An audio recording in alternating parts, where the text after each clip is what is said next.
And it dropped me to my knees in a ball of tears because I remembered being attacked in the crib. And when the memories come back, it's photographic memory, as if you relive, all your senses are back there in time, only you're still in the present. So I could tell you the color of the boy's shirt, a teenage boy. I could tell you what the buttons looked like. I could tell you what my crib looked like, all of it. I was probably maybe 9 months old at the time. And all of it, the feelings, the physical, the mental, the terror, and it put me in a puddle on the floor. And it took me a long time to get up. And when I did, I had to drive somewhere that day. And I was talking to God about it, and I said, I can live the lifetime without ever remembering that. Little did I know that was like the first of many, many, many horrible things to remember. And I was driving down the road and I looked up, which is always a good thing to do when you're in trouble. And there was this giant billboard and it said, "It's never too late." That's all it said. And I thought, okay, God, it's never too late. I'm ready to go down this journey. And that's when the healing really began. We know now that the U.S. government's the largest trafficker of children in the world. Robert Kennedy said it. And the HHS has been the hub of all the trafficking.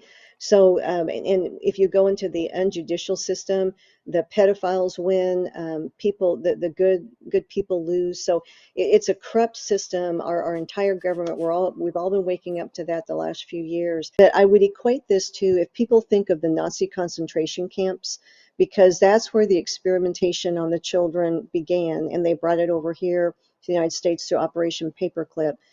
But I was put in a dental chair, and there was a physician there, and he was dressed like surgical garb. So the surgical hat on, and the mask, and the gowns, and the gloves. And then there was also a nurse with the surgeon, with the doctor, which would be a male doctor. And there was usually a med tech there. And they were all garbed up as in surgery.